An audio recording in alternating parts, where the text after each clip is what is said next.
أعوذ بالله من الشيطان الرجيم بسم الله الرحمن الرحيم Assalamu Alaikum wa rahmatullahi wa barakatuhu. Thank you all for joining us this evening as we are about to begin a new 4-part series here at IAGD that is going to be hosted by Sister Aisha Arshad. The title of this 4-part series is going to be How to Be Unapologetically Muslim and Live Your Best Life. Now, many of you that are going to be watching this series are already very familiar with Sister Aisha. For those of you that are not, just a little bit of background about Sister Aisha. She is a motivational speaker that speaks to empower American Muslims and educate them on how to be confident in their faith and identity. She also currently serves as the academic head for the Kabila Ittihad, which is the Michigan chapter for the Al-Maghrib Institute. She has also recently done work on the research team at the Institute for Social Policy and Understanding, where she was fortunate enough to interview some prominent Muslims from the Michigan area and talk about how they were able to make some positive contributions to society at large in the Michigan area. So we're very excited and delighted to have Sister Aisha with us here this evening. We want to thank her for taking time out of her busy schedule. And without any further delay, once again, Sister Aisha Arshad, thank you very much for joining us. I'm now going to hand it over to you. Jazakallah khair and welcome to IGD. Assalamu Alaikum wa rahmatullahi wa barakatuh. Assalamu Alaikum wa rahmatullahi wa barakatuh. And welcome to this brand new 4-part series, How to Be Unapologetically Muslim While Living Your Best Life. I'm so pleased to be with you today. This is my second time speaking for IAGD. The first time was about a year ago when I was invited by Brother Junaid's wife, Sister Nishat, for an interfaith outreach program. So that was a wonderful opportunity that I had to meet many of the ladies who are with IAGD, some of whom recently became my students as well. So thank you so much for the invite. I really appreciate it. I'm really excited to talk about this very, very important topic, how to be unapologetically Muslim and live your best life. I first started doing my unapologetically Muslim talks about 2 or so years ago. And then I've spoken to a number of university MSAs and masajid, youth groups, converts, lots of different audiences. And what I heard from all of them is that being Muslim in America today has a lot of challenges, right? It's difficult on so many fronts. When we look at the challenges of, for atheism, people doubting the existence of God, the wave of new atheism, which particularly is not just against religion in general, but Islam in particular. And then we, of course, have the rising trend of Islamophobia, which we know from our own experience as well as from research has taken a large uptick in the last 4 to 5 years. And the way that this translates into our daily lives is that we are often, seen with cynicism at best or hostility at worst by our fellow Americans. And we know this through data from the Institute for Social Policy and Understanding, from the Pew Research Center, the Family and Youth Institute, the so many different organizations that have studied the phenomenon of the experience that American Muslims are having today and how that's affecting their day-to-day lives. So one of the things that we know from this research from ISPU is that religious discrimination against Muslims is twice the national average. And if you or anyone in your family or any of your friends have ever experienced this, you know how difficult this can be. In addition, bullying of Muslim children is also occurs at a rate that is twice the national average. And what's really tragic when we talk about the bullying of Muslim children is that, according to research reported by the Family and Youth Institute, in a quarter of the cases, the bully is actually an adult. It's a teacher, an administrator, a staff member. And so that's what makes this problem even more difficult and even more painful for the children and for their families involved. When we look more broadly at the rising trend of atheism, for example, one of the things we know from data from the Pew Research Center is that the fastest growing religion in America today is actually none, meaning no religion. More Americans are leaving religion than are joining any one religion. And this trend is particularly pronounced among millennials. In fact, today in America, again, according to research by Pew, about a third of American millennials today are religiously unaffiliated, meaning that they don't identify with any religion.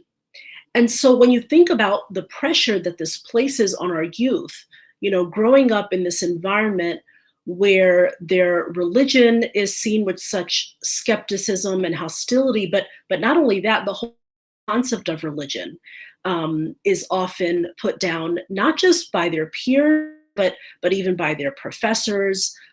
This is something that I've personally heard of from young people today. So the challenges are very great. No one, really who's paying attention can deny that.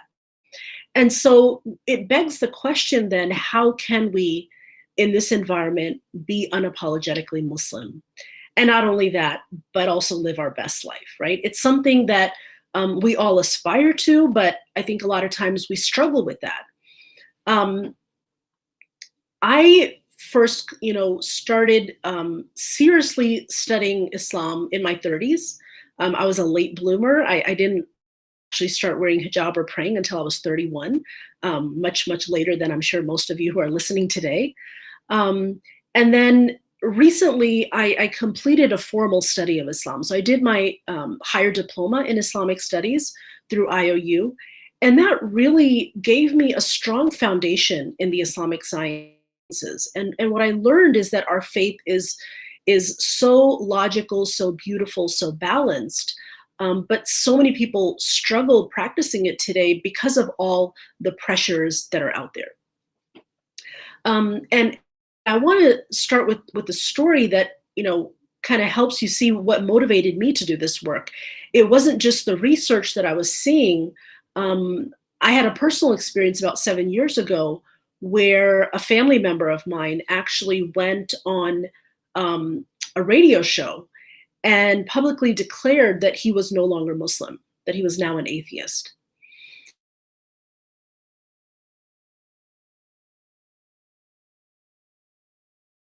Our family had kind of lost up. I knew him very well. And his father, who had passed away since then, but was, when this broke up, their father was there and he was a very righteous person. So, and I know that I'm not alone. Of course, having a family member go on the radio and declare that in a formal way like that is very shocking. But to a lesser extent, I think a lot of us know people who are struggling with the deen, who are maintaining their identity outwardly, but inwardly they're really having a lot of doubts. And it's very unfortunate. And, at the time I didn't have a lot of knowledge. I hadn't done my higher diploma at that time. I hadn't worked as a researcher on American Muslim issues. And so I felt very helpless.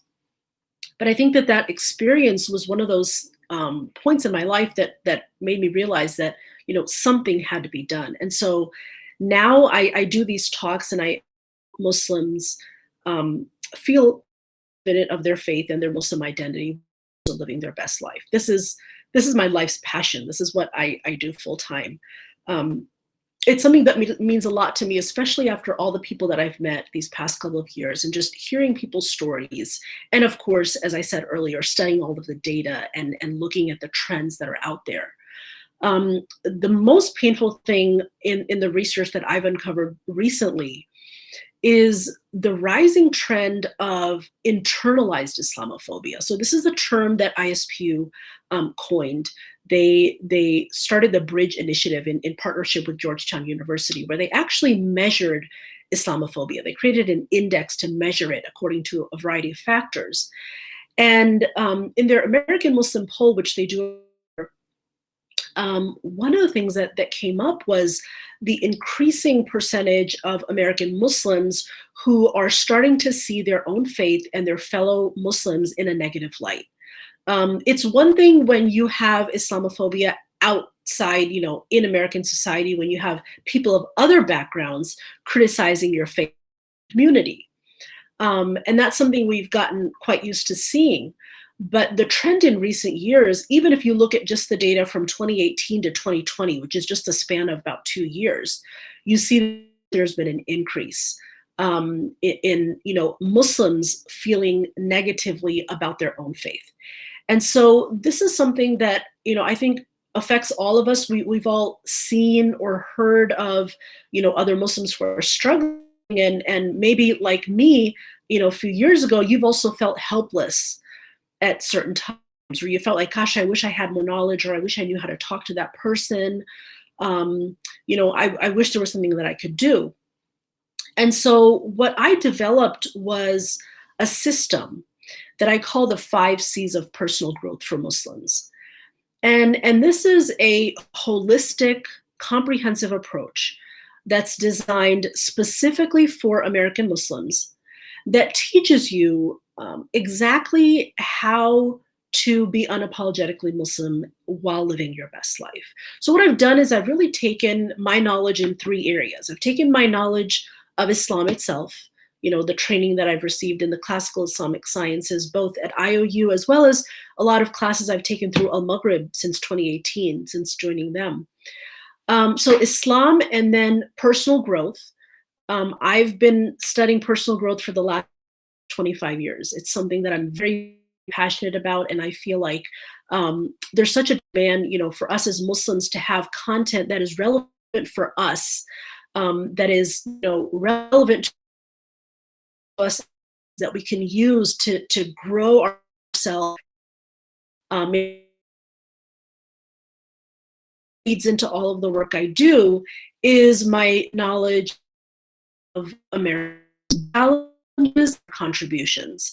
And as Brother Junaid mentioned in the introduction, I was fortunate to work for ISPU on their Muslims for American Progress study, which is where we interviewed Muslims across Michigan on their contributions to American society in areas. So my 2 areas were politics and education.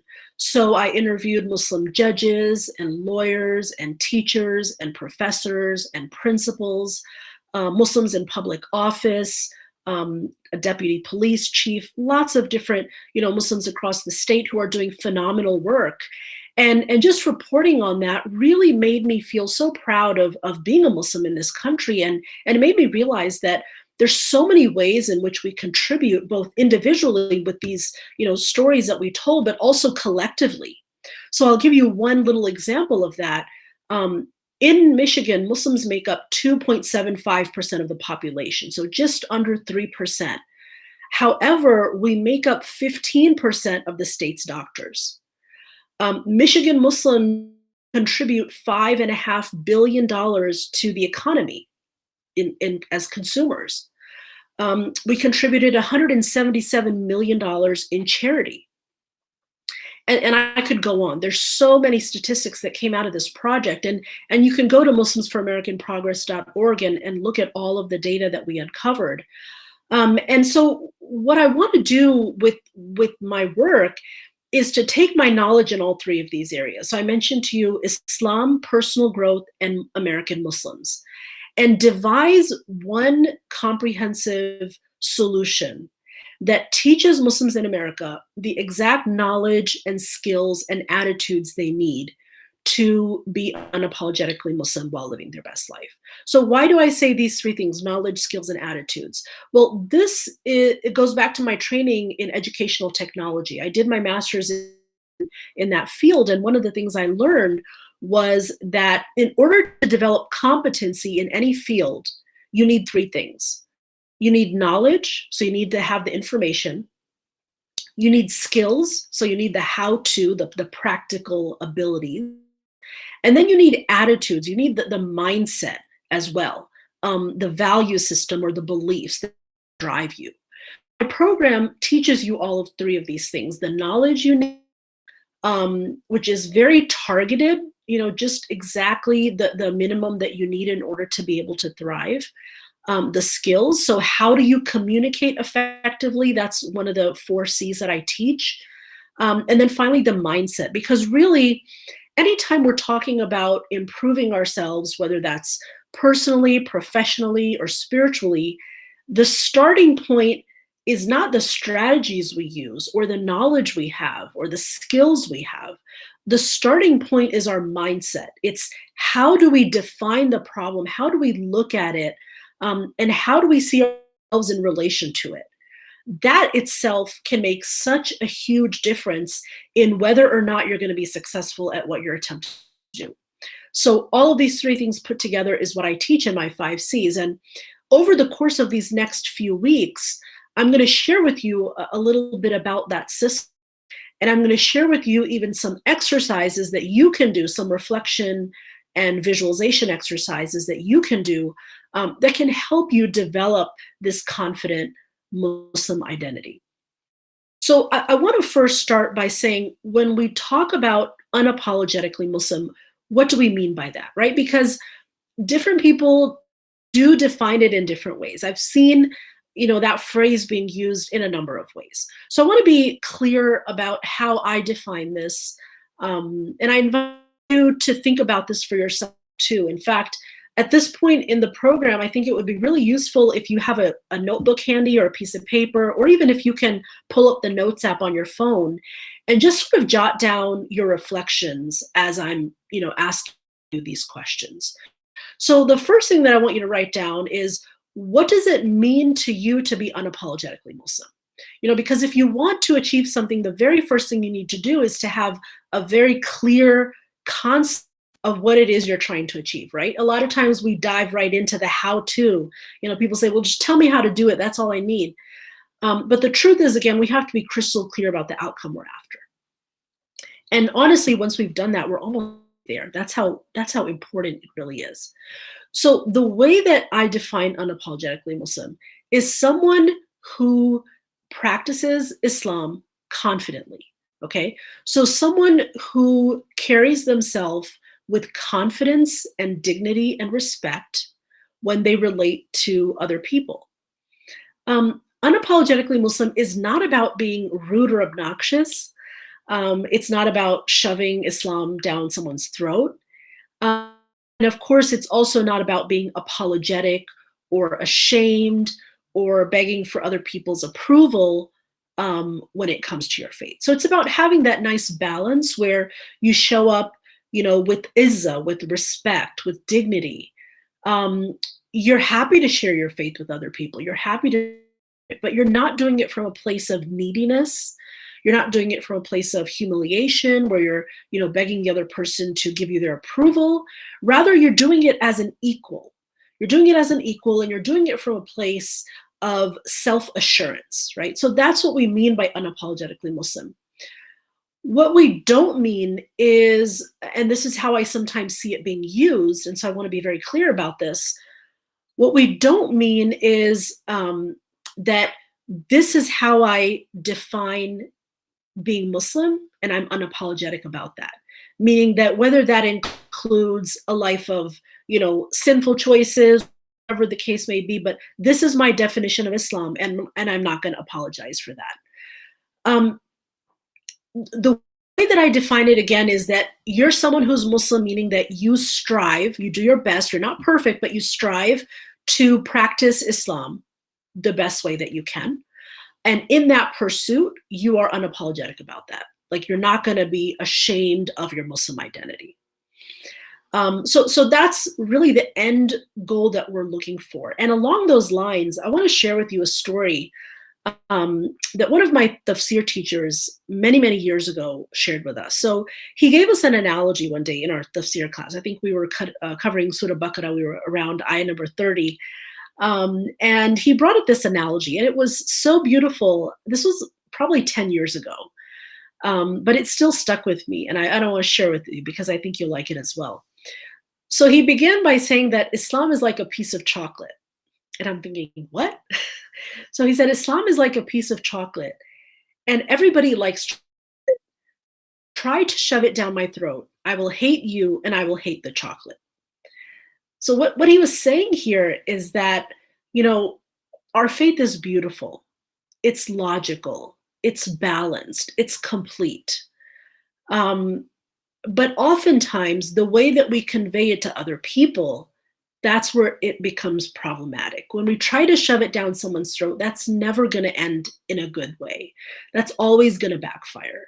You know, when you're presenting something beautiful to someone, you have to let them sort of taste it for themselves, if you will, if we're using this analogy of chocolate, right? So you want to give people that space to see it for themselves and to try to understand it. You need to give them the time and the space to do that. And you need to present it in a beautiful way.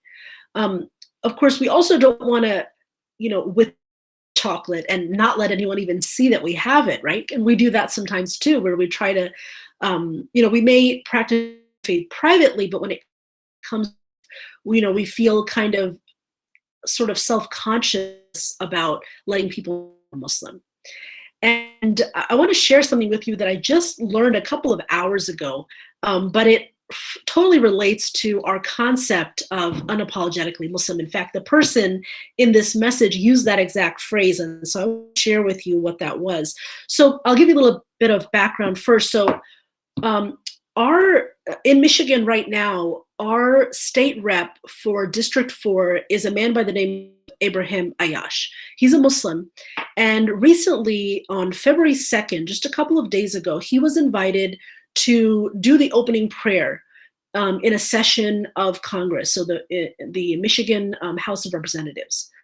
He did a beautiful, and in that prayer that he led, in front of his fellow representatives, he included several of the names of Allah. So he mentioned the name in Arabic and then he said it in English and he made a prayer based on that name. What's really beautiful is what happened afterward. And so I want to read you his sister's message. So his sister is one of our core volunteers in Qabila Ittihad. And I shared the video because I had gotten it from another group and then she commented on that. And I want to read to you what she said. So someone had said that, wow, you know, that's really great what he did. And that's such a great opportunity for outreach and dawah. And this is what she said.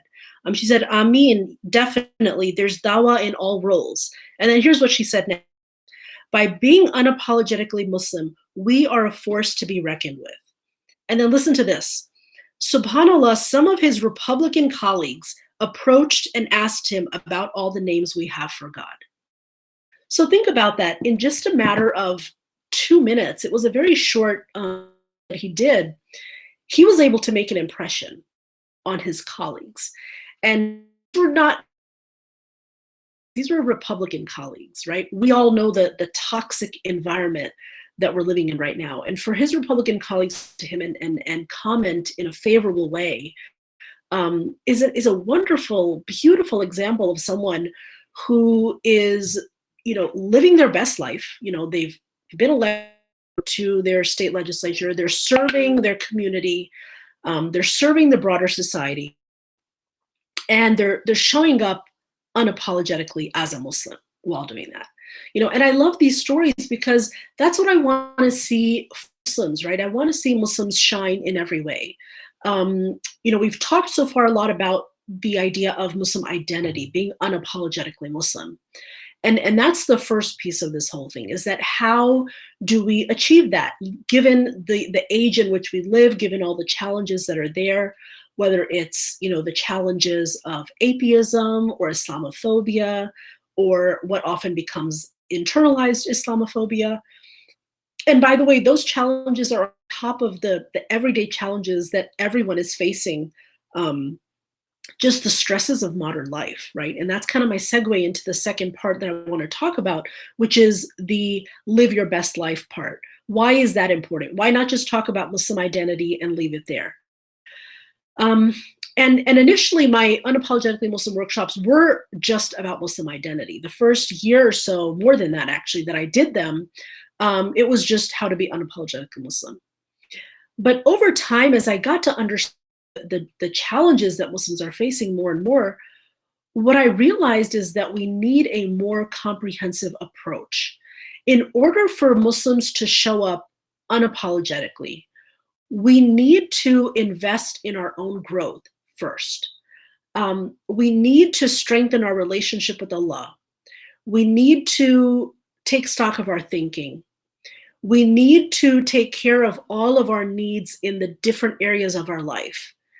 If our physical health is not good, if our relationships are suffering, if we're not doing well in our careers, if our finances are unstable, if our homes are not orderly, then all of this creates additional stress. It creates overwhelm. And then when you tell that person, oh, and by the way, you should also try to be, unapologetically Muslim, it becomes sometimes too much. It's like, my life is hard enough as it is, and now you want to be, share my faith with other people, and you want me to be, publicly, Muslim.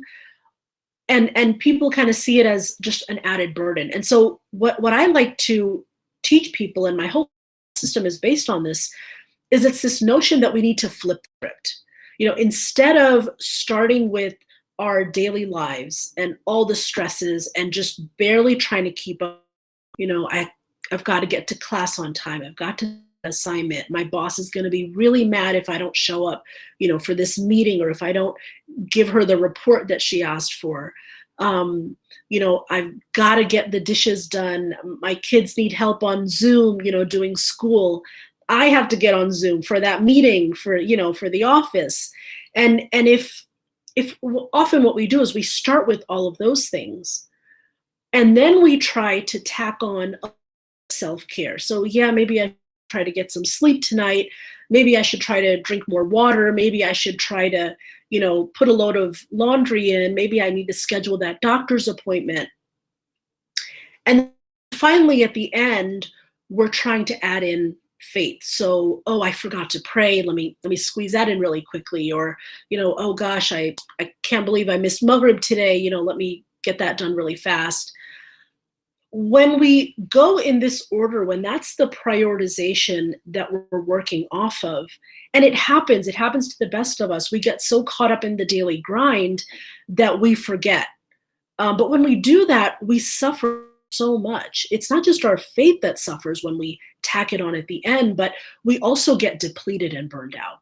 And so what I realized is that for Muslims to really thrive, for Muslims to really be successful in every aspect of their life, not just being unapologetically Muslim, but really thriving in everything that they do, whether that's personally or professionally, physically, socially, emotionally, in all of these areas, we have to have a comprehensive approach. We've got to connect with Allah first. That's the very first thing that we need. In Islam, everything we do is for Allah and by Allah, meaning that we do it for the sake of Allah and according to the rules of Allah. But we can't motivate ourselves to do that without knowing Allah. So knowing Allah is really the foundation of everything else. Once you know Allah, you can't help but love Him. And once you love Him, you can't help but trust Him and want to obey. So this is really the anchor of our life. This is where everything starts. And then from there, so that's the first C. Connect with Allah is the first C of the 5 C's that I teach. The second C is care for yourself. And this is where I talk specifically about our thinking. How do we change our thinking? How do we manage our thoughts so that they're not our worst enemy, but they actually become our friend? And I talk in this part of the program, this is what we're going to cover next week, the first 2 C's in more detail. But you're going to learn about some of the tendencies that we know from positive psychology and neuroscience that we as human beings have that sort of program us to focus on the negative. This is not our fault. This isn't necessarily a sign of weak iman. It's just the way that our minds work. So what can we do about that so that we're not constantly feeling stressed and overwhelmed with our daily routine? And so our relationship with Allah and our mindset, these are the 2 most important things that we focus on. But then I go on after that to look at your daily habits in all the key areas of your life. And this is something I won't go into in our 4-part series just because there's a lot of detail there. But the third, what entails that is commit to your growth. And this is where you look at each part of your life and the habits you have and so on. The fourth C, though, is what I want to talk about a little bit because that's what I cover in weeks 3 and 4. And the fourth C of my C's is communicate effectively. This is a really big topic. And anytime you think of unapologetically Muslim, this is really what comes up is how do I communicate with other people about Islam? And so in week 3, inshallah, in this 4-part IAGD series that I'm doing for you, in week 3, we're going to talk specifically about how to communicate with others outside of your faith. And I'm going to share with you some really simple strategies for how to open and close those conversations. I'm going to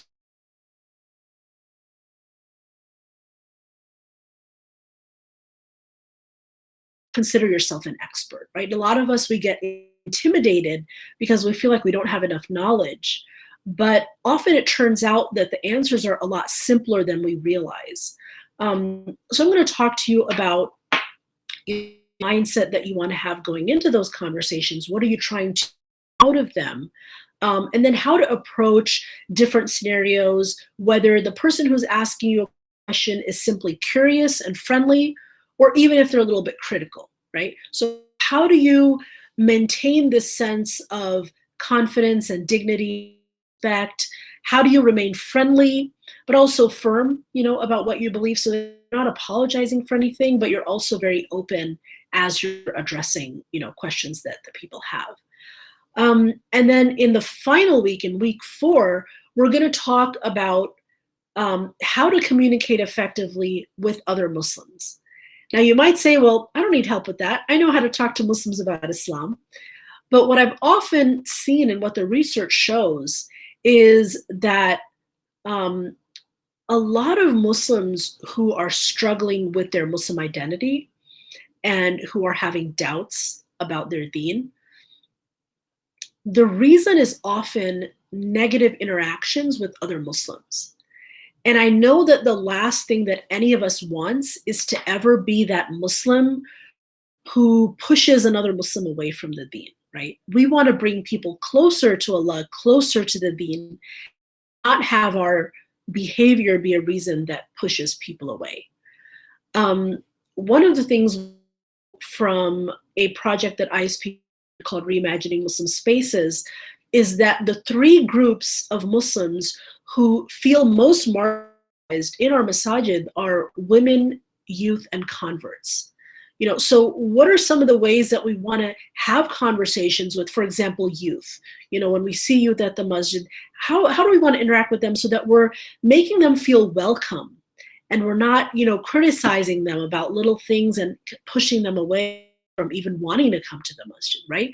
I think we often don't realize how hard it is for our our young people today, whether they're in high school or college or even as young professionals, the amount of pressure they deal with day in and day out.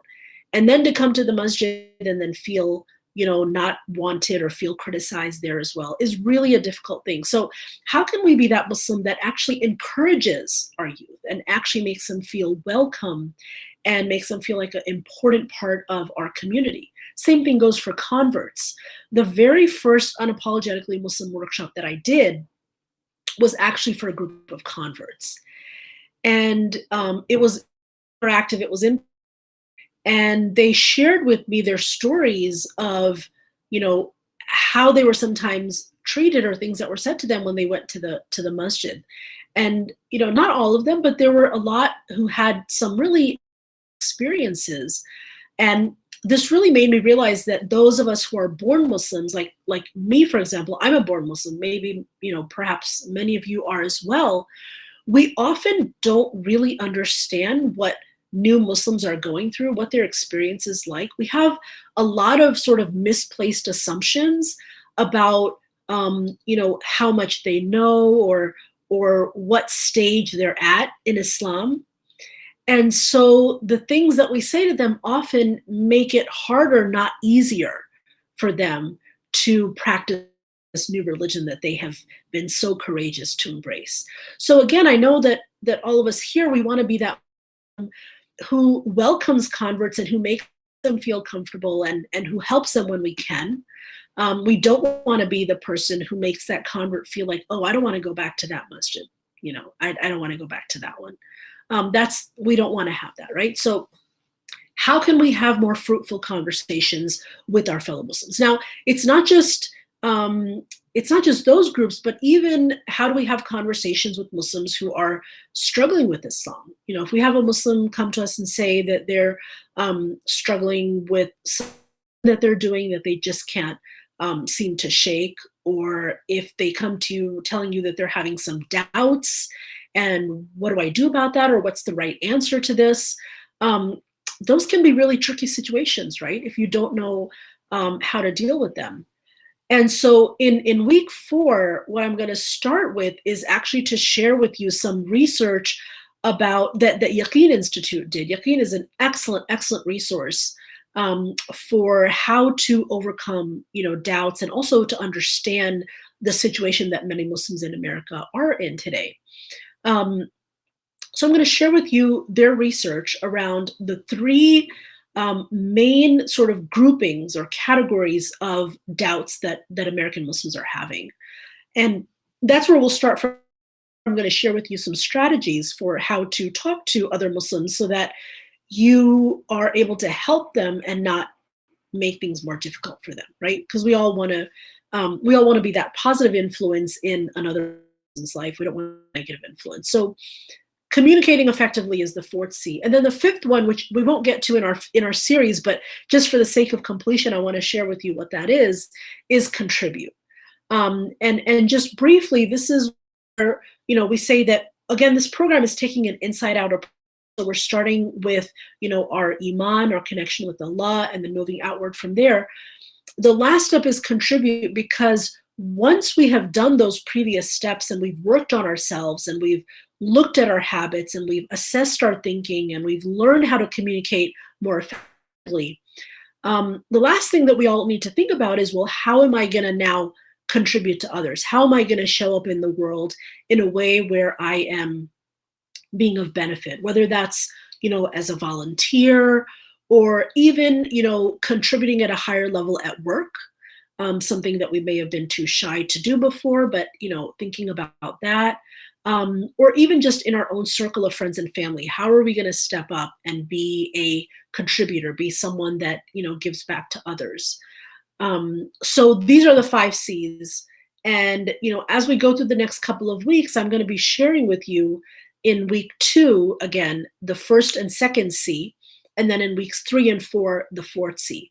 So I hope that through this series, you will learn some tools that you can use, and more than that, have a new mindset for how you address some of these challenges. Again, I know that, it can be difficult, but there is a way. There is a way. And I've dedicated the last few years of my life just researching all of this and putting this system together. So I do hope that you'll continue joining us for the remaining sessions. And what I want to do today, as we end, is I want to do a little reflection exercise with you. So if you have a piece of paper handy, or if you have your phone, you can write down the question. And then I really do encourage you to go back and write out your answer by hand. I love using technology. My talks that I do, I prepare them on my laptop or my phone. But when I'm journaling, which is a regular practice I've had my entire adult life, I always like to do it on paper. It's just a different experience. It's a lot more effective. And so the question that I have for you is that, well, I want to back up a little bit. I want to say one more thing before I get to the exercise, which is that, because this will kind of get you in the right frame of mind for doing this. Our faith teaches us to seek excellence, or ihsan, in everything we do. right? Islam is a beautifully balanced deen, which teaches us that we want to do everything we can in the best way possible. Um, so this means not only our religious obligations, which are the first and foremost, but even how we show up in our personal lives, how we show up at school and work, in our volunteering, in every different aspect of our life. We want to be the best version of ourselves that we can be. This is just part of our deen. Our deen teaches us this. Um, so if you were living your best life in every way, um, what would that look like? I want you to really spend a couple of hours, not a couple of minutes, but a couple of hours between now and next week. And I want you to just sit with this question. Imagine that you're, let's say, 6 months in the future from now, and you have, your life has completely changed after learning the things that you've been learning. You've decided to take stock of your life and change a few things. And now you are living your best life in every way, whether that's in your relationships, your deen, your health, physically, emotionally, mentally. Your home is a beautiful environment. You've been able to improve on your habits when it comes to your space. And right now during the pandemic, we're spending a lot more time at home than we ever did before. So this one's especially important right now. Your job. So if you're working, if you're an intern, if you're any kind of professional work that you're doing, or if you own a business or anything like that, let's say that you're successful in that as well. Everything is working very smoothly for you in that area. And also your finances. You're earning and spending your money in ways that are halal, that are pleasing to Allah. You're feeling financially stable and secure. If you have all of these pieces in place, what would your life look and feel like? We know that Allah can grant anything at any time. Time is not an issue for Allah. He says,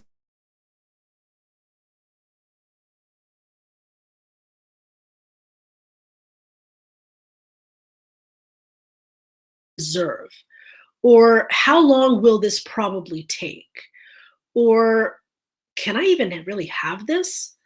But when we start to understand who Allah is, that He is infinitely merciful and generous, Al-Kareem, Ar-Rahim, Ar-Rahman, Al-Wadud, Ar-Rauf, that He loves us, that He is generous towards us, that He is almighty and able to do anything. When we know Allah and we truly connect with Him, then we realize that there's nothing that isn't possible, right? If you are living your life in accordance with Islam, you're living your life in a way that is pleasing to Allah, you're doing your best as a Muslim, then why wouldn't Allah help you with that, right? Of course He will. Allah has said that my help is always near, right? There's nothing that can stand in our way if we have that connection to our Creator. And if we're trying to do our best in our life, we're doing our part, right? We tie our camel, and what we trust in Allah.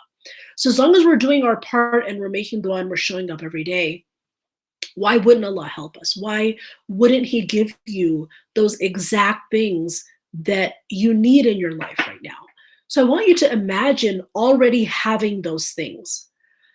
And if there's any aspect of your life where you're having trouble imagining having that thing that you've been making dua for, I want you to ask yourself, why is that?